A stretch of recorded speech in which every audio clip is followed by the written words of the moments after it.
नमस्कार मित्रांनो, तर कसे आहात तुम्ही? स्वागत आहे तुमचं परत एकदा एका नव्या व्हिडिओमध्ये। तर मित्रांनो, या व्हिडिओमध्ये आपण जैन कंपनीचा 7.5 HP सोलर पंप बघणार आहोत। त्यामध्ये त्याचं पाणी प्रेशर, मोटर, मटेरियल आणि इन्स्टॉलेशनची सर्व माहिती जाणून घेणार आहोत। तर व्हिडिओ शेवटपर्यंत नक्की बघा आणि सोलर एनर्जी या चॅनलवरती नवीन असाल तर चॅनलला सबस्क्राइब नक्कीच करा।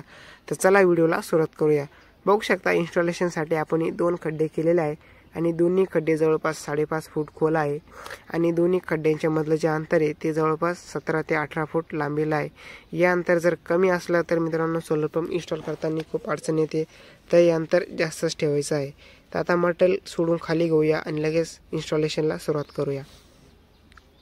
तर बघू शकता आता दोन्ही जे मेन शिविल पोल आहे ते दोन्ही खड्ड्यांमध्ये टाकले आहे आणि एका स्ट्रक्चरवरती 4 पॅनल आणि एका स्ट्रक्चरवरती 9 पॅनल येणार आहे मित्रांनो। तर आता या आपण सिमेंटामध्ये एकदम पॅक करणार आहोत। बघू शकता याचे जे स्ट्रक्चर आहे त्यासाठी त्यांनी क्लिपा आणि क्लॅम्प आणि नट जवळपास याचं जे स्ट्रक्चर आहे ते सगळं क्लिपा आणि क्लॅम्पमध्येच फिटिंग होतं मित्रांनो। बघू शकता 2 बॉक्स दिले आहे दोन्ही स्ट्रक्चरांना। तर चला आता आपण मोटर बघूया। तर बघू शकता त्यांचं विहिरीचं प्रकरण होतं मित्रांनो, 80 फूट खोल त्यांची विहीर आहे। तर त्यांनी त्यासाठी 30 मीटर हेडपंप घेतला आहे। तर बघू शकता हा 30 मीटर हेडपंप आहे आणि त्याच्या शेजारी 7.5 HP ची DC मोटर आहे।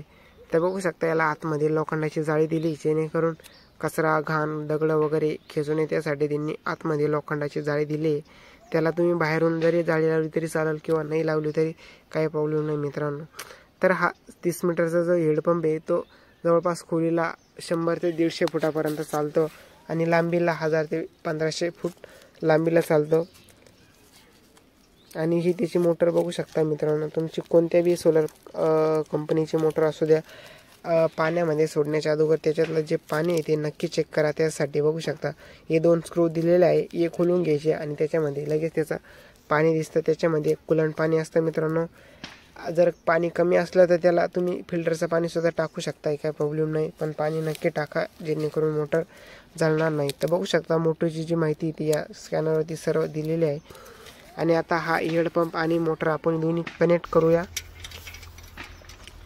तर बघू शकता आपण मोटर आणि हेडपंप दोन्ही कनेक्ट केलेले आहे आणि तिचे जे नट आहे बघू शकता ते नट एकदम चांगल्या पद्धतीने पॅक करून घ्यायचे आहे, जेणेकरून मोटर ढिल्ली राहू नये। त्यासाठी त्यावेळेस जर नट ढिल्ले राहिले तर ती मोटर पाण्याच्या दाबाने ढिल्ली होऊन डायरेक्ट विहिरीमध्ये गळून जाते। त्यासाठी ते नट पॅक करून घ्यायचे आहे।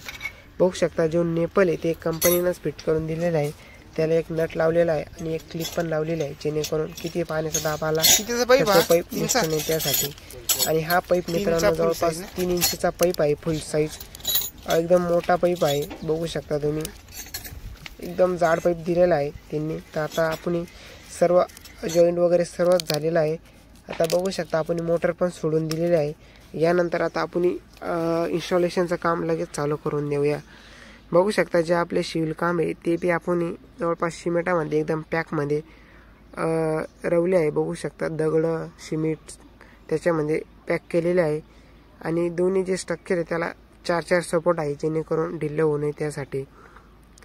तर बघू शकता ते लहान स्ट्रक्चर होते त्याच्यावरती 4 पॅनल राहणार आहे आणि हे जे मोठं स्ट्रक्चर आहे याच्यावरती जवळपास 9 पॅनल राहणार आहे मित्रांनो, बघू शकता तुम्ही। आणि हा कंट्रोलर मोठ्या जे स्ट्रक्चर आहे 9 पॅनलचं त्याला कंट्रोलर लावलेला आहे।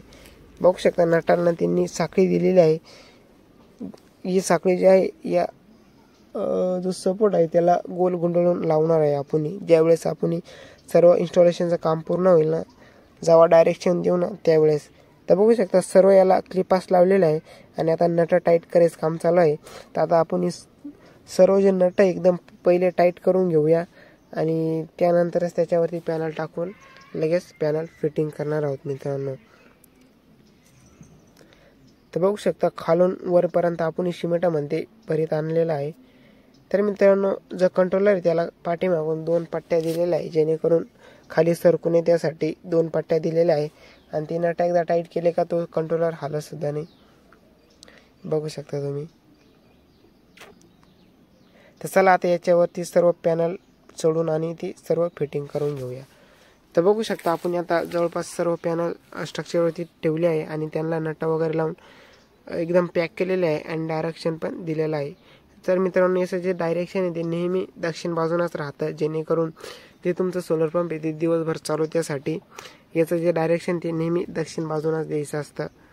तर बघू शकता जे मोठं स्ट्रक्चर आहे त्याच्यावरती 9 पॅनल आहे, खाल्ल्या साईडनं 5, वरल्या साईडनं 4 पॅनल आहे मित्रांनो.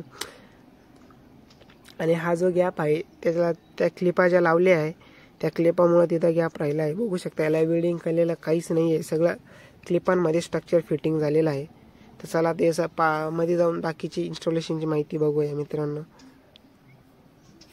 बघू शकता तुम्ही आता ते खोकलं वगैरे सर्व काढून घेतलं आहे आपण आणि पिना वगैरे सर्व कनेक्ट केले आहे आणि कंट्रोलर पण चालू झालेला आहे. याच्यानंतर आपण आता इन्स्टॉलेशनची माहिती घेऊया आणि त्यानंतर त्याचा पाणी प्रेशर पण बघणार आहोत मित्रांनो. तर बघू शकता जे कंट्रोलर आहे त्याची सर्व माहिती जी आहे ती या साईडनं या स्कॅनरवरती दिलेली आहे की किती HPचा आहे, त्याचा IM नंबर सर्व माहिती या साईडनं दिलेली आहे. तर मित्रांनो जैन कंपनीचं जे सोलर आहे ते मोबाईल ऑटो होतं, पण त्याला थोडा प्रॉब्लेम होतो, लवकर होत नाही ते चालू मोबाईलवरून. बघू शकता इथे जे केबलचा जॉईंट आहे मित्रांनो तो खाली न देता डायरेक्ट कंट्रोलरमध्येच त्यांनी दिलेला आहे. ही एक चांगली गोष्ट आहे जेणेकरून शॉक वगैरे लावू नये त्यासाठी. आणि या साईडचा जो खटका आहे तो मोटर चालू बंद करण्यासाठी आहे. तर बघू शकता या साईडनं जे 2 स्क्रू लावलेले आहे ते खोलून घ्यायचे आणि त्याच्या आतमध्ये लगेच त्याचा जॉईंट आहे मित्रांनो. आता जॉईंट वगैरे सर्व दिलेलं आहे. तर मित्रांनो या साईडनं तुम्ही त्याची बॉडी अर्थिंग पण बघू शकताय. याचं काम एवढंच असतं उन्हामध्ये, ज्यावेळेस उन्हाळ्यामध्ये जास्त टेम्परेचर वाढतं तर त्याला जे काही टेम्परेचर आहे मायनस करून ते जमिनीमध्ये जातं. याच्यामध्ये एक 3 फुटाचा रॉड खाली ठोकलेला आहे, याच्याद्वारे काही जे करंट आहे तो मायनस होऊन खाली जातो. त्यासाठी बॉडी अर्थिंग दिलेली असते आणि मेन जे अर्थिंग आहे ती कंट्रोलरमध्येच दिलेली आहे. बघू शकता सगळीकडे क्लिपास आहे. बाकीच्या सोलर पंपांना डायरेक्ट वेल्डिंग होऊन येतं कारण याला डायरेक्ट मोकळ्या क्लिपा दिला आहे आणि ते एकदा टाईट केल्या का एकदम हलतीसुद्धा नाही. फक्त त्या काळजी काट्याने जे नट आहे ते सर्व टाईट करून घ्यायचे आहे. तर बघू शकता आता त्याला डायरेक्शन वगैरे दिलं आहे. आणि मित्रांनो जी जो साखळीचा जो नट बोल्ट होता तो काढून घेतला आहे त्यांनी आणि तिथं इस्कोर शेवी लावून दिला आहे. बघू शकता तुम्ही खाल्ल्या साईडनं तसाच आहे, पण वरल्या साईडचा जो नट आहे त्यांनी काढून घेतलेला आहे. आणि याचं जे डायरेक्शन आहे ते पण फिक्सच राहतं मित्रांनो. जी मधली मेन ट्यूब आहे तिला आतमध्ये ओला असतं, त्या ओलावरती आला का ऑटोमॅटिक त्याला डायरेक्शन येतं. बघू शकता. आणि याचे जे सर्व जे पॅनल आहे त्यांचा करंट एकत्र होऊन हा कंट्रोलरमध्ये आलेला आहे. त्यानंतर तुम्ही हे 4 पॅनलचं जे स्ट्रक्चर आहे ते पण बघू शकता. याच्यावरती 4 पॅनल आहे मित्रांनो. बघू शकता याला 4 सपोर्ट आहे आणि याला पण सर्व क्लिपास आहे. हा पण जवळपास पूर्ण सिमेंटामध्ये काढलेला आहे, कटपर वगैरे नाही केला आहे. बघू शकता खालून आणि वरून ही अशा क्लिपा आहे, त्याला नट होऊन एकदम टाईट करून घेतलेला आहे. बघू शकता.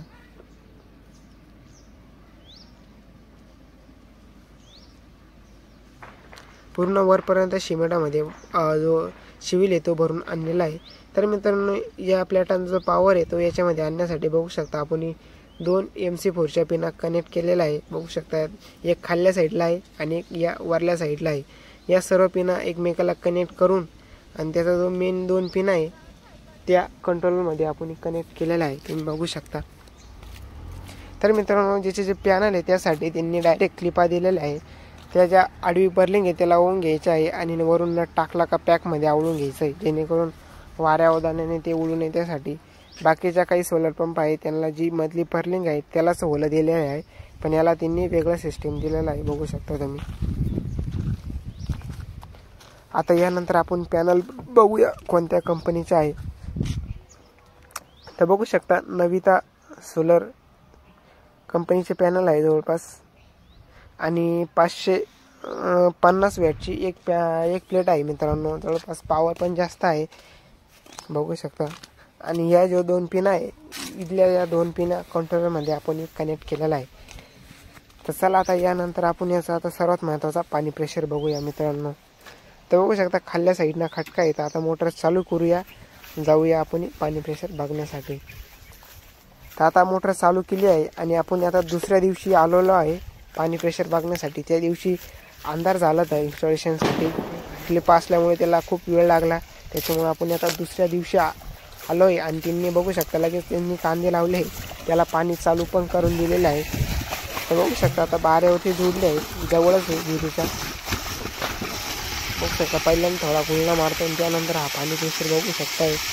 आणि मित्रांनो याची जी पाईपची जी साईज आहे ती पण मोठी आहे, त्याच्यामुळे पाणी प्रेशर बघू शकता तुम्ही. काही जे सोलर आहे त्यांच्यासाठी थोडासा कमी साईजचा पाईप येतो, आणि मी मस्त जास्त इंचीचा पाईप दिलेला आहे, जवळपास 3 इंचचा पाईप दिलेला आहे आणि एकदम जाड पाईप आहे. बघू शकता तुम्ही हा पाणी प्रेशर मित्रांनो. त्याला थोडंसं वर उचलून त्याचा पाणी प्रेशर बघूया.